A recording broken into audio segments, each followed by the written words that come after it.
নমস্কার বন্ধুরা, কেমন আছেন সবাই? শখের রান্নাঘরে আপনাকে সবার নিমন্ত্রণ। আজকে আমি একটা দারুণ সাথে রেসিপি নিয়ে চলে আসছি। কি রান্না করুন জানেন? এই দেখেন, একদম রূপলি মাছ দেখছেন। আর এটা কিন্তু আমার দামোদরেরই মাছ। আপনাদের দেখাই আমার দামোদরে কত জল বাড়ছে। দেখেন, দেখছেন নদীতে বর্ষার জল পায় আর নদীর জল ফুলে ফেপে উঠছে। এটা কিন্তু নতুন জল। প্রত্যেক বছরই যখন বর্ষার সময় নদীতে নতুন জল আসে তখন এরকম ধরনের নানা রকমের মাছ নদীতে পাওয়া যায়। ছোট বড় সব রকমেরই হয়। বড় বড় রুই কাতলাও কিন্তু পাওয়া যায়। আর আসলে কি জানেন তো, যখন নদীতে জল কম থাকে তখন খালি বিলে তো সব জায়গায় মাছ আটকা পড়ে যায়, তখন আর ঘুরতে পারে না। আর হঠাৎ করে যখন নদীতে নতুন জল চলে আসে, মাছেরা এত বুঝে না, বেশি জল পায় সারা জায়গায় ঘুরতে শুরু করে। তখন যেহেনি জাল পাতবেন কিছু না কিছু মাছ তো বাঁধবই, ছোট হোক বড় হোক। মাছ ছাড়া কিন্তু জাল বাড়ি আসবো না। তেমনি আপনাকে দাদা কালকে নদীতে জাল পাচ্ছিল। আর দেখেন এত সুন্দর রূপলি রঙের একটা বাটাই মাছ পাচ্ছি। দেখেন কত সুন্দর রূপর মতো জগজগা আমার নদীর কত বড় বাটাই মাছ। একটা প্লেটের মধ্যে নিচ্ছি, এই মাথা ওই মাথা দুই মাথায় বয়ে গেছে। আর এই মাছটারে আজকে আমি আমার খেতেরই বড় ওলকচু দিয়ে রান্না করবো। আগে মাছটারে চলেন কাইটা ধুয়ে নিই, তারপরে ওলকচুটা উঠাবো।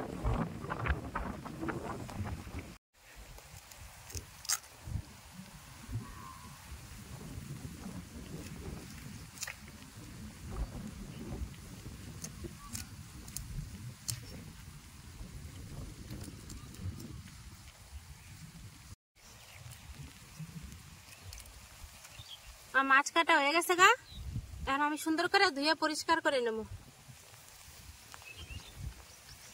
আর মাছের সাইজটা দেখেন একবার কত সুন্দর না।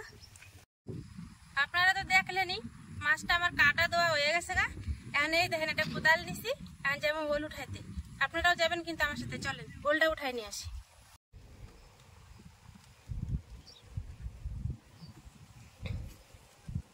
এই দেখেন বন্ধুরা, ওল গাছটা কত বড় হয়েছিল, এখন মরে গেছে গা। এটা দিয়ে এখন আমি উঠাই নেব।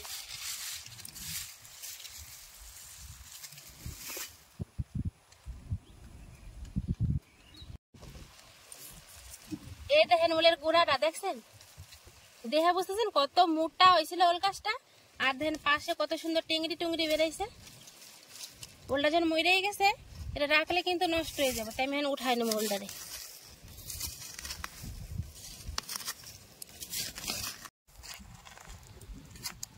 যখন ওলটা লাগানো ছিলাম তখন গর্ত খুঁজ দেয়, গর্তের মধ্যে ছাই দিছিলাম, তাহলে ওলটা সুন্দর বড় হয়, নরম মাটিটা পায়।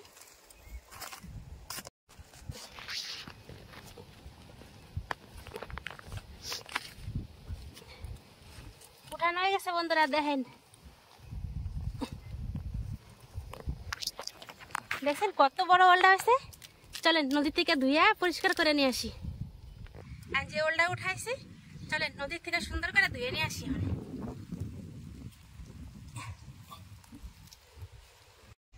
দেখেন বন্ধুরা কত বড় ওল, আমার নিতে কষ্ট হওয়া ধরছে, বিশাল ভারী।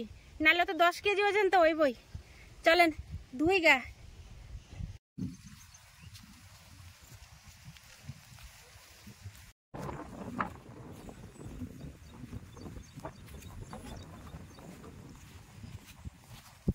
কোথায় ধুমু? নৌকায় দিয়ে গাটা আটকানো রয়েছে।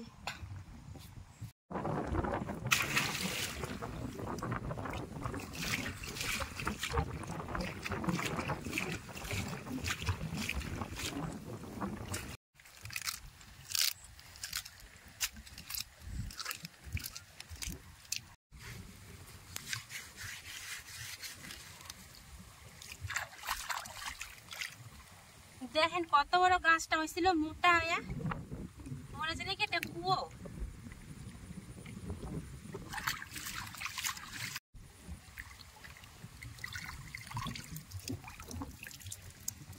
আমার ওল ধোয়া হয়ে গেছে আর আমিও পুরো ভিজে গেছি গা। এবারে চান ঠান করে একচুটে রান্না করে যাবো। চলেন আমি চান ঠান করে রেডি হয়ে আর রান্না করে এসে পড়ছি। আর দেখেন হাতে তো একটা দা নিছি কাটারি, এটা দিয়ে আজকে ওলটা কাটুম।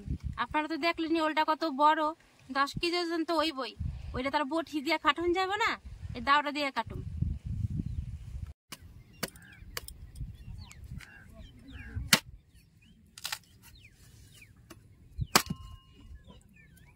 দেখেন ওল কচু লাভ দিয়া এটা যাই কোথায়, এটুক রানলেই আমার আজকে হয়ে যাব। আর এটা থুয়ে দেবো, বাড়িতে পরে রান্না হইব। চলো এটা কাইটা পরিষ্কার করে নি।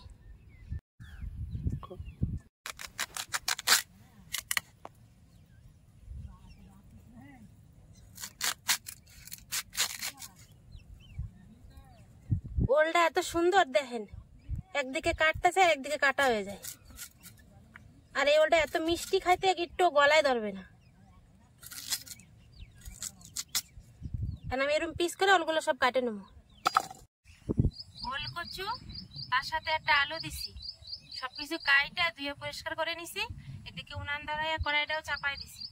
কারণ কড়াইতে সব একটু সরষে, তেলটা গরম হয়ে গেছে। আর শুকনো লঙ্কা দিয়ে দেবো।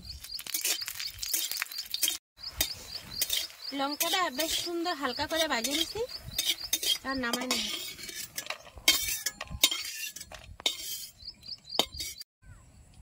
লঙ্কা ভাজা হয়ে গেছে। আর এই তেলে সামান্য জিরা ভাজে নেব।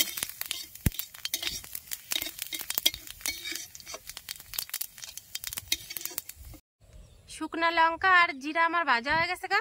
তখন কড়াইতে সাদা তেল দিয়ে দেবো মাছ ভাজার নিগা। কড়াইয়ের তেলটা দেখেন গরম হয়ে গেছে। তখন আমি মাছগুলো দিয়ে বেশ সুন্দর করে ভাজি।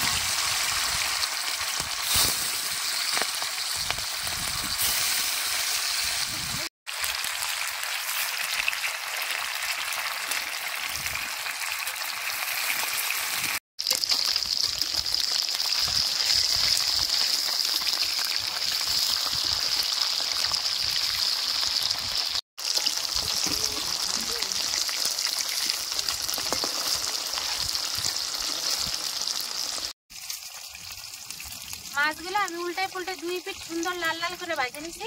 এখন এই প্লেটের মধ্যে মাছ ভেজে নামাই নিছি। আর পরে তো অনেকখানি মাছ ভাজার তেল রয়েছে, হালামো না। তার মধ্যে আর একটু সরষের তেল দিয়ে তরকারি আজকে সুন্দর করে রাঁধতে হালামো।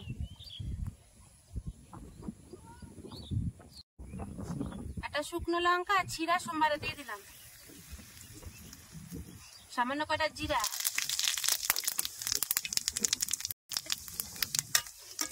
সোমবারটা ভাজা হয়ে গেছে।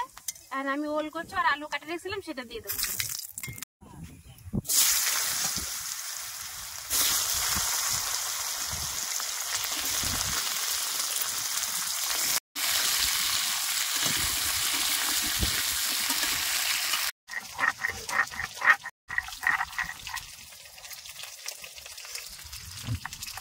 আদা আর দইনা আমার নিপাস করে বাটা হয়ে গেছে। স্বাদ মতো নুন দিয়ে দেবো।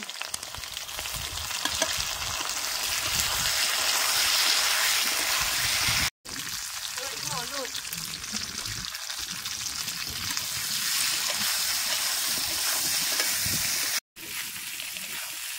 নুন হলুদ দিয়ে তরকারি ভালো করে কষাই দিছি।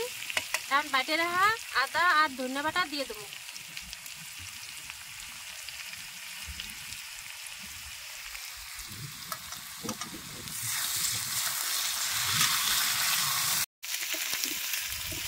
আদা ধনিয়া বাটা দিয়ে তরকারি ভালো সুন্দর করে কষাই নিছি।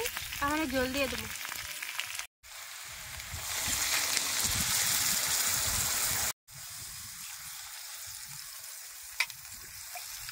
মাছের ঝোল করুম তো অনেকে একটু বেশি করে জল দিলাম। তরকারিতে জল দিয়ে দিছি। তরকারি যখন ফুটতে লাগুক ততক্ষণ আমি বাইজের হয় যে লঙ্কা আর জিরাটা সুন্দর করে বাইটে নেবো।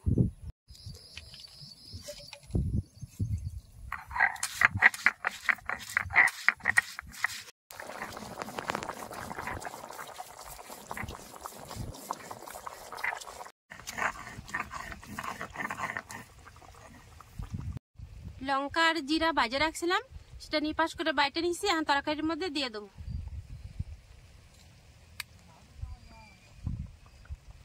বাটাটা যত নিপাস করে বাটবেন তত বেশি সুঘ্রাণ বেরাইব।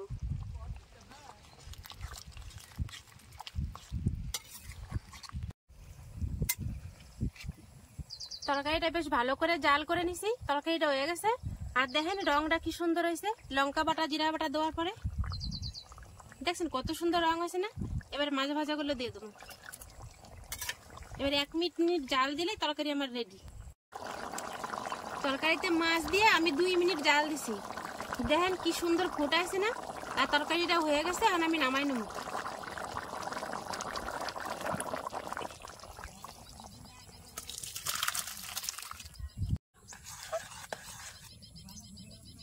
দেখেন কি সুন্দর হয়েছে না তরকারিটা। বছরের প্রথম বড় ওলকচু দিয়ে বড় মাছের ঝোল, এর তো স্বাদই আলাদা।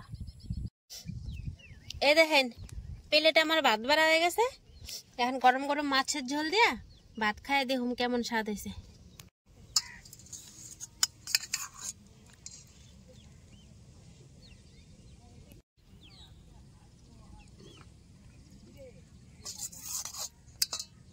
ওলকচুগুলো এত সুন্দর সিদ্ধ হয়েছে না, দারুণ সুন্দর সিদ্ধ হয়েছে, পুরো মোমের মতো গইলা গেছে গা।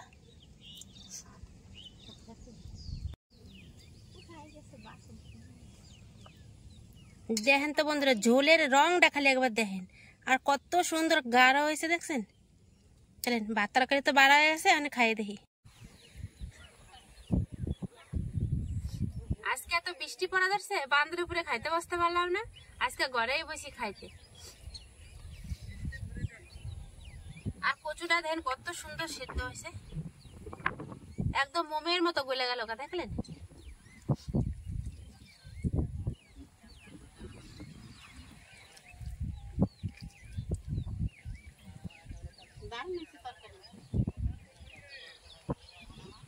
দারুণ স্বাদ হয়েছে বন্ধুরা। বছরের প্রথম খেতের ওলকচু উঠে এত সুন্দর মাছ দিয়ে রান্নাছি, আর জ্যান্ত মাছের ঝোল, তাহলে তো বুঝিনি স্বাদ তো হইবই। আজকে আমার রান্নাঘরে মামি আইছে, কিন্তু মামি মাছ খায় না বলে খাইতে পারলো না, আমি আগে খাইলাম। মাছটা দেখেন কত সুন্দর নরম হয়েছে, আর ভিতরে তেল ঝাল সবই ঢুকছে। মাছটা খাইতেও খুব স্বাদ লাগা দরছে। যদি আমার এই সহজ রেসিপিটা আপনাকে পছন্দ হয়, তাহলে অবশ্যই এটা লাইক, কমেন্ট, শেয়ার আর সাবস্ক্রাইব করে দেবেন। আর ফেসবুকের থেকে দেখলে ফলো করতে যেন ভুলেন না। আর আজকের ভিডিওটা এই শেষ করলাম, দেখা হবে পরে একটা ভিডিওতে। ততক্ষণে নমস্কার।